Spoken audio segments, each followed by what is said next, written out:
दोस्तों, bank promotion exam guide में आपका स्वागत है।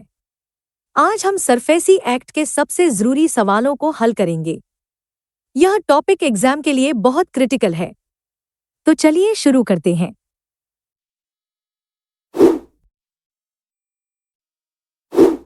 सरफेसी एक्ट के नाम और साल को लेकर यह सवाल काफी बेसिक लेकिन जरूरी है। Which of the following statements are correct regarding the identity and enactment of the Surface Act? 1. The full form of the Act is Securitization and Reconstruction of Financial Assets and Enforcement of Security Interest Act. 2. The Act was enacted by the Parliament of India in the year 2002. Option A, 1 only. Option B, 2 only. Option C, both 1 and 2. Option D, neither 1 nor 2.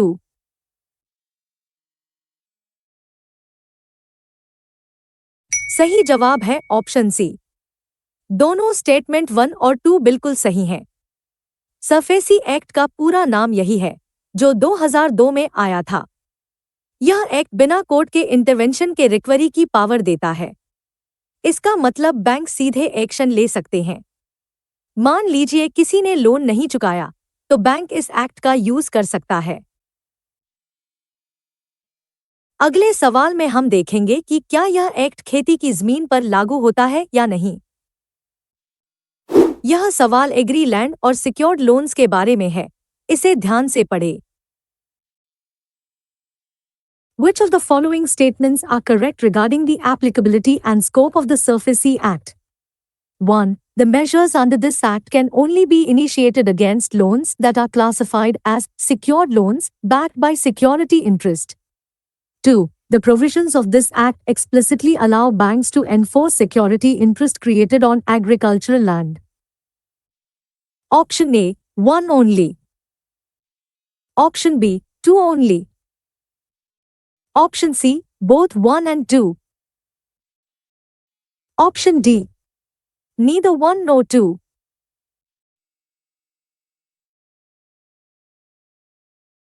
सही जवाब है option A. पहला statement सही है, लेकिन दूसरा गलत है। असल बात यह है कि एग्री लैंड पर यह एक्ट लागू नहीं होता है। सेक्शन 31 साफ तौर पर खेती की जमीन को छूट देता है, यानी बैंक किसान की जमीन को इस एक्ट के तहत नहीं बेच सकते। मान लीजिए कोई एग्रीकल्चरल लोन डिफॉल्ट होता है, तो सरफेसी का नोटिस नहीं दिया जा सकता। अब हम सेक्शन 13 के तहत नोटिस पीरियड के दिनों को याद करेंगे, जो अक्सर पूछा जाता है। सेक्शन 13 के प्रोसेस में टाइमिंग बहुत मायने रखती है। इसे गलत मत करना। Consider the following statements regarding the enforcement process under Section 13 of the Surface Act. 1. The secured creditor must issue a demand notice giving the borrower 60 days to discharge their liability. 2. If the borrower submits an objection to the notice, the secured creditor must communicate their response within 15 days. 3.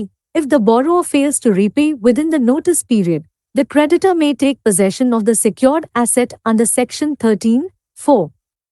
Which of the statements given above are correct?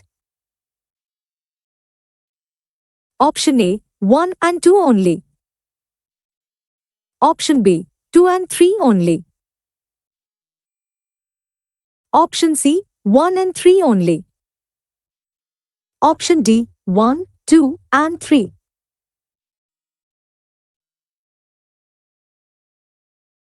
सही जवाब है option D. यहाँ तीनों statement 1, 2 और 3 बिल्कुल सही हैं। Bank को 60 दिन का डिमांड नोटिस देना अनिवार्य होता है। ऑब्जेक्शन आने पर बैंक को 15 दिन में जवाब देना पड़ता है। अगर पैसा नहीं आया, तो बैंक कब्जा ले सकता है। मान लीजिए 60 दिन पूरे हो गए, तो बैंक तुरंत सेक्शन 13(4) में एक्शन लेगा। एनपीए क्लासिफिकेशन कौन तय करता है? अगला सवाल इसी पर है। सरफेसी लगाने से पहले अकाउंट का स्टेटस क्या होना चाहिए? यह सवाल उसी पर है। Under the SURFACE Act framework, the classification of a borrower's account as a non-performing asset (NPA) is a mandatory prerequisite for enforcement. Which authority issues the guidelines for this classification? Option A. Insurance Regulatory and Development Authority of India, IRDAI. Option B. Reserve Bank of India, RBI. Option C. Securities and Exchange Board of India, SEBI. Option D. Ministry of Corporate Affairs.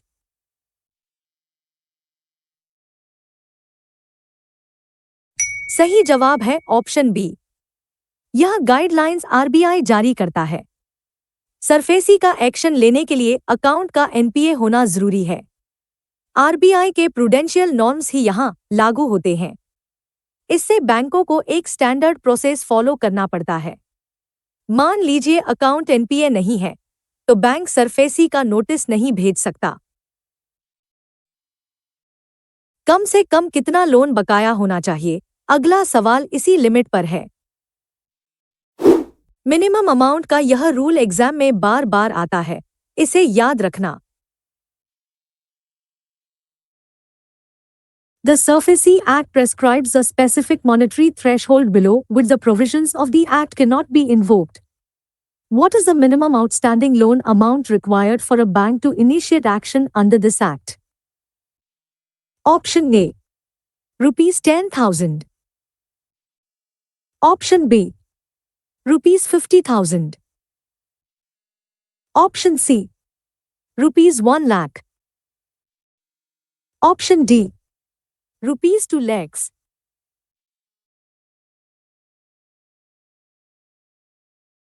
सही जवाब है option C.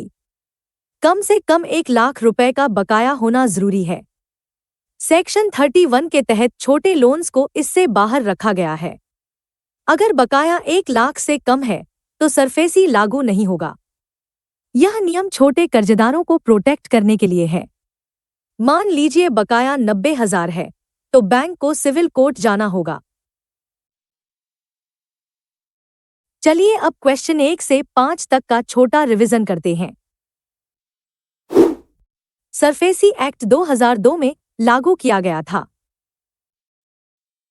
Agricultural land पर SARFAESI act लागू नहीं होता है। Section 13(2) के तहत 60 दिन का नोटिस देना होता है। ऑब्जेक्शन का जवाब बैंक को 15 दिन में देना होता है। सरफेसी के लिए कम से कम 1 लाख का बकाया जरूरी है। अगले सवाल में हम सरसाई यानी सेंट्रल रजिस्ट्री के काम को समझेंगे, जो बहुत इंपॉर्टेंट है।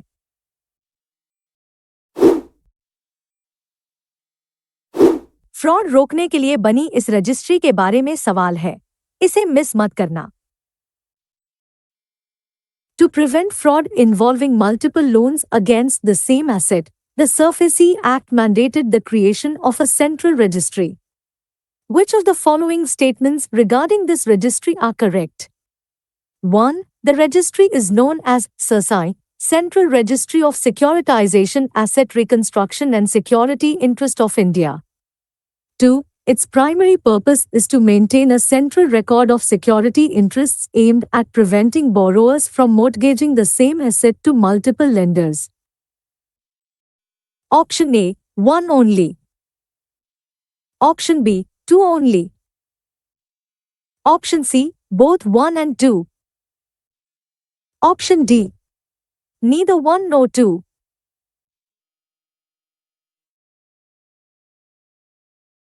सही जवाब है ऑप्शन सी।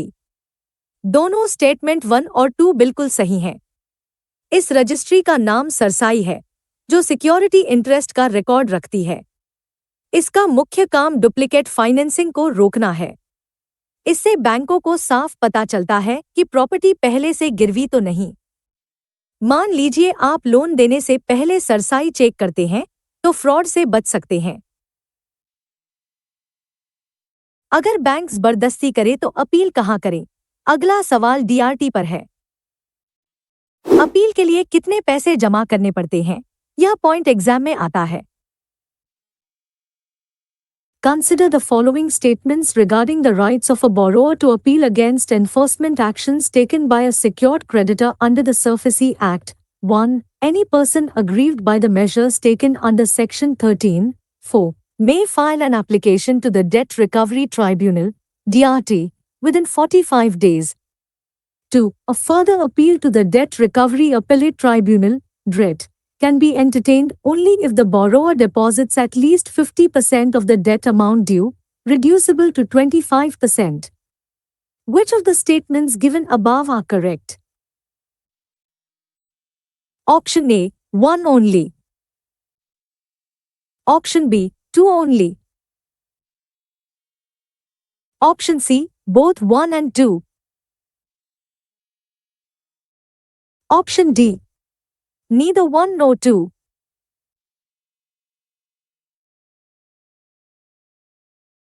सही जवाब है ऑप्शन सी। यहाँ दोनों शर्तें सही हैं। डीआरटी में जाने के लिए 45 दिन का समय मिलता है। डीआरटी में अपील के लिए 50% जमा करना जरूरी है। ट्रिब्यूनल इसे घटाकर 25% तक कर सकता है। मान लीजिए कोई बरोअर अपील करना चाहता है, तो उसे पहले डिपॉजिट करना होगा। क्या सिविल कोर्ट इस मामले में दखल दे सकता है? अगला सवाल इसी पर है। सिविल कोर्ट की पावर और SURFACE एक्ट का रिलेशंस यहां टेस्ट होगा। The SURFACE Act establishes a specific legal framework for debt recovery. Which of the following statements correctly describe its legal supremacy and jurisdiction? 1. Civil courts have full jurisdiction to entertain suits regarding matters that the Debt Recovery Tribunal (DRT) is empowered to determine. 2. The provisions of the SURFACE Act have an overriding effect over any other law that is inconsistent with it. Option A, 1 only. Option B, 2 only. Option C, both 1 and 2. Option D, neither 1 nor 2.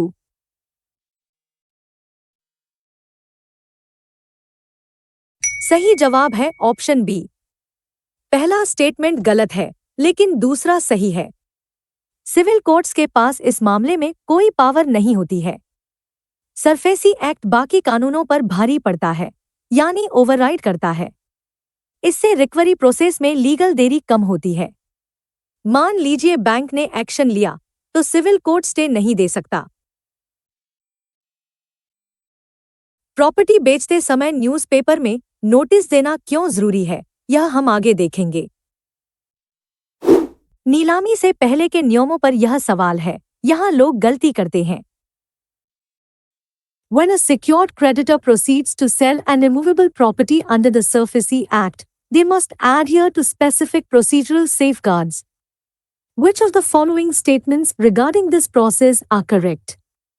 1. Before the sale, the authorized officer must obtain a valuation of the property from an approved valuer.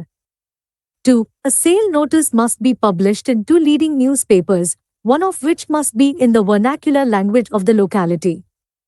3. Any surplus amount realized from the sale, after satisfying the debt and costs, must be returned to the borrower. Option A, 1 and 2 only. Option B, 2 and 3 only. Option C, 1 and 3 only. Option D, 1, 2 and 3.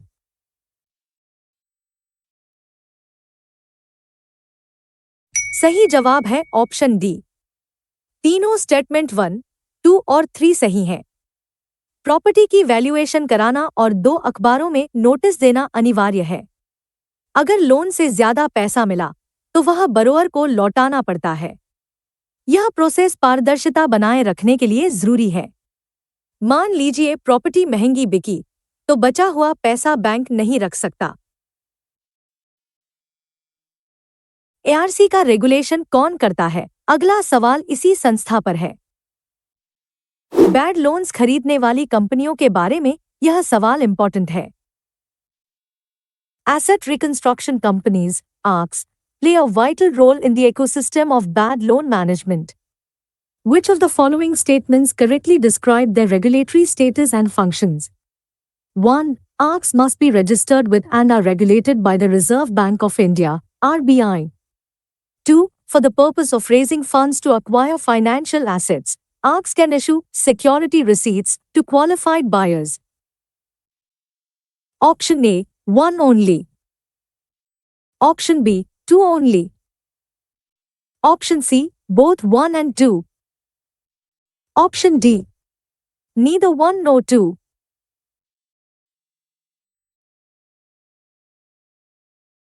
सही जवाब है option C. दोनों statement सही हैं। ARC को RBI के पास register होना पड़ता है। वे फंड्स जुटाने के लिए सिक्योरिटी रिसीप्ट्स जारी करते हैं। यह रिसीप्ट उस एसेट में हिस्सेदारी का सबूत होती है। मान लीजिए बैंक अपना बैड लोन बेचता है, तो एआरसी उसे सिक्योरिटी रिसीप्ट देकर खरीद सकती है। चलिए अब क्वेश्चन 6 से 10 तक का छोटा रिवीजन करते हैं। सरसाई का काम एक ही एसेट पर मल्टीपल लोन रोकना है। डीआरएटी में अपील के लिए 50% डिपॉजिट जरूरी है। सरफेसी के मामलों में सिविल कोर्ट दखल नहीं दे सकता। सेल नोटिस 2 अखबारों में देना होता है, एक स्थानीय भाषा में। एआरसी को आरबीआई रेगुलेट करता है। जब कई बैंक मिलकर लोन देते हैं, तो कितने प्रतिशत सहमति चाहिए, यह अगला सवाल है।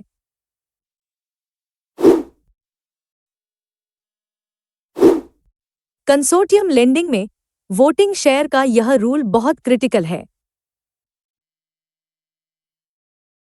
In cases of consortium lending where multiple banks have financed a single borrower, enforcement action under the SURFACE Act requires consensus.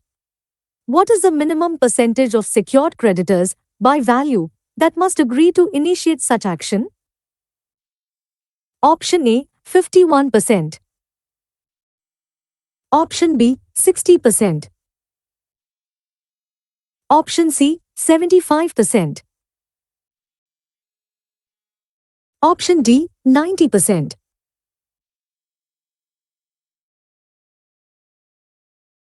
सही जवाब है ऑप्शन बी। 60% क्रेडिटर्स की सहमति होना जरूरी है। पहले यह सीमा 75% थी, जिसे घटाकर 60 कर दिया गया था। अगर 60% वैल्यू वाले बैंक राजी हैं, तो बाकी को मानना पड़ता है। मान लीजिए लीड बैंक एक्शन लेना चाहता है, तो उसे बाकी बैंकों का सपोर्ट चाहिए होगा। क्या बैंक डिफॉल्टर को जेल भेज सकता है? अगला सवाल इसी पावर पर है। बैंक की पावर की सीमा क्या है? यह सवाल क्लैरिटी के लिए जरूरी है। Section 13(4) of the SURFACE Act grants secured creditors various powers to recover their dues. Which of the following actions is not permitted to the creditor under this section? Option A, taking possession of the secured assets. Option B, taking over the management of the business of the borrower. Option C, arresting and detaining the borrower in civil prison. Option D, appointing a manager to manage the secured assets.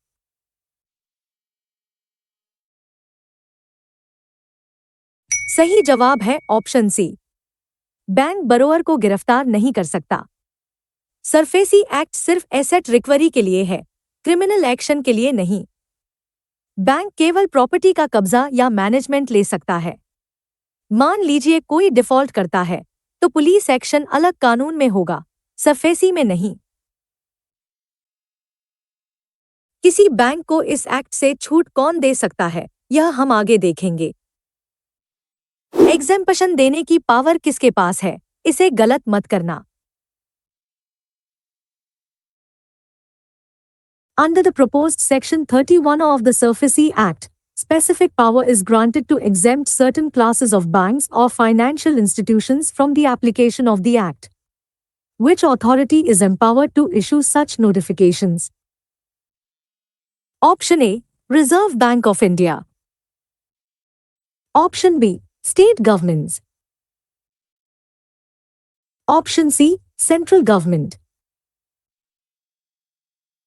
Option D. Supreme Court of India.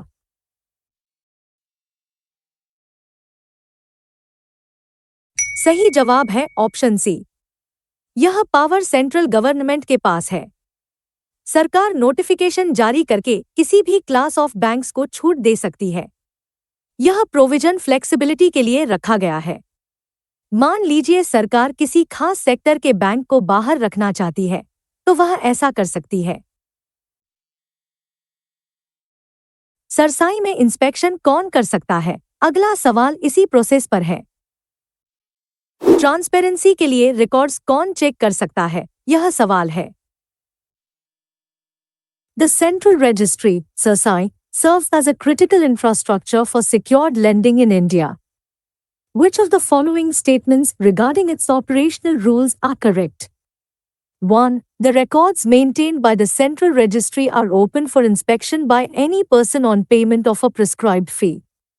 2. In cases where multiple security interests are created on the same asset, priority of claim is generally determined by the date of registration with the Central Registry. Option A. 1 only. Option B. 2 only. Option C. Both 1 and 2. Option D. Neither 1 nor 2.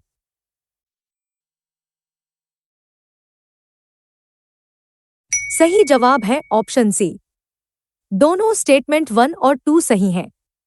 कोई भी व्यक्ति fees देकर record check कर सकता है। जो bank पहले register करता है, उसका क्लेम सबसे ऊपर माना जाता है। यह प्रायोरिटी रूल डिस्प्यूट सुलझाने में मदद करता है। मान लीजिए दो बैंकों में विवाद हो, तो सरसाई की डेट देखी जाएगी। चलिए अब क्वेश्चन 11 से 14 तक का छोटा रिवीजन करते हैं।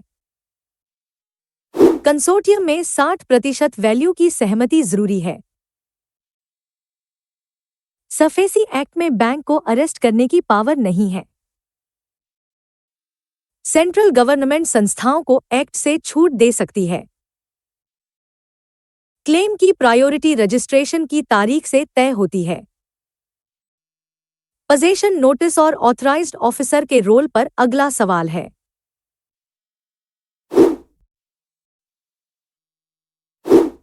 बैंक ऑफिसर और नोटिस चिपकाने के नियम को ध्यान से देखें। The implementation of enforcement measures under the SURFACE Act involves specific procedural roles and notices. Which of the following statements are correct? 1. The auction and sale of secured assets are conducted by a designated authorized officer acting on behalf of the bank. 2. When a bank takes physical control of an asset, a possession notice must be affixed on the property to inform the public and the borrower of the bank's action. Option A. 1 only.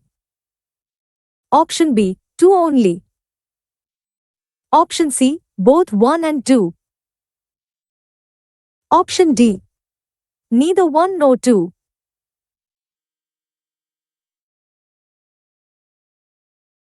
सही जवाब है option C. Statement 1 और 2 दोनों सही हैं। Authorised officer ही नीलामी की प्रक्रिया को संभालता है। प्रॉपर्टी पर पोजेशन नोटिस चिपकाना अनिवार्य होता है ताकि पब्लिक को पता चले। इससे थर्ड पार्टी को चेतावनी मिलती है कि प्रॉपर्टी बैंक के पास है। मान लीजिए नोटिस नहीं चिपकाया, तो कब्जा अवैध माना जा सकता है। सिंबॉलिक और फिजिकल पोजेशन में क्या फर्क है, यह हम आगे देखेंगे। कब्जा लेने के दो तरीके होते हैं, यह सवाल उसी अंतर पर है। Under the SURFACE Act, the enforcement of security interest can involve different modes of taking possession. Which of the following statements correctly distinguish between symbolic possession and physical possession? 1. Symbolic possession occurs when the bank issues a possession notice and publishes it, but the borrower continues to occupy the property. 2. Physical possession involves the bank taking actual custody and control of the property, often to the exclusion of the borrower. Option A, 1 only. Option B, 2 only. Option C, both 1 and 2. Option D, neither 1 nor 2.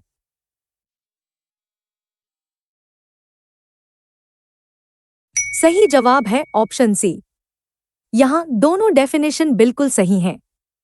Symbolic possession केवल कागजों पर होता है, जबकि physical possession में bank ताला लगाता है। सिंबॉलिक में बरोअर घर में रह सकता है। मान लीजिए बैंक ने नोटिस चिपकाया पर घर खाली नहीं कराया, तो वह सिंबॉलिक पोजेशन है। नीलामी के बाद खरीदार को कौन सा सर्टिफिकेट मिलता है? अगला सवाल इस पर है। प्रॉपर्टी का टाइटल ट्रांसफर कैसे होता है? यह डॉक्यूमेंट बहुत जरूरी है। The sale of secured assets under SARFAESI involves specific documentation and transparency norms. Which of the following statements are correct? 1. To ensure fairness, the authorized officer must notify the borrower of the property's valuation and reserve price before the auction. 2. Upon the successful conclusion of the auction and payment of the full price, the bank issues a sale certificate to the purchaser as proof of transfer of title. Option A, 1 only. Option B, 2 only. Option C, both 1 and 2. Option D, neither 1 nor 2.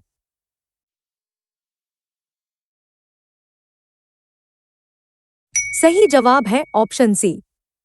Statement 1 और 2 दोनों सही हैं। बरोअर को valuation बताना जरूरी है ताकि वह अंडरवैल्यूएशन का दावा न करे। नीलामी पूरी होने पर सेल सर्टिफिकेट दिया जाता है। यह सर्टिफिकेट ही ओनरशिप का पक्का सबूत होता है। मान लीजिए आपने नीलामी में घर खरीदा, तो आपको यह सर्टिफिकेट मिलेगा। क्या अपील करने से बैंक की कार्रवाई रुक जाती है? अगला सवाल इस पर है। कोर्ट केस और स्टे ऑर्डर के बीच का अंतर समझना बहुत जरूरी है। When a borrower files an application, appeal, before the Debt Recovery Tribunal, DRT, challenging the bank's action under the SARFAESI Act, what is the immediate legal effect on the bank's enforcement proceedings? Option A. The bank's proceedings are automatically stayed, stopped, until the case is decided. Option B. The bank's proceedings continue unless the DRT specifically passes an order granting a stay. Option C. The bank is legally required to withdraw the possession notice immediately. Option D. The enforcement action is automatically converted into a criminal complaint.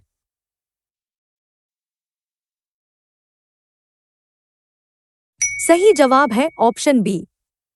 केवल appeal करने से stay नहीं मिलता। Bank अपनी कार्रवाई जारी रख सकता है जब तक कि ट्रिब्यूनल स्टे ऑर्डर न दे। सेक्शन 17 में ऑटोमैटिक स्टे का कोई प्रावधान नहीं है।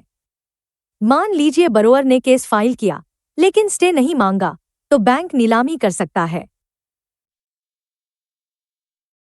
चलिए अब सरफेसी के मेन पॉइंट्स को एक बार जल्दी से रिकॉल कर लेते हैं। दोस्तों, आज हमने सरफेसी एक्ट के 19 महत्वपूर्ण सवाल कवर किए हैं। इस टॉपिक में सेक्शन 13 और अपील के नियम सबसे ज्यादा पूछे जाते हैं। अगर ये सेशन मददगार लगा हो तो लाइक, शेयर और सब्सक्राइब जरूर करें। फिर मिलते हैं अगले वीडियो में। धन्यवाद।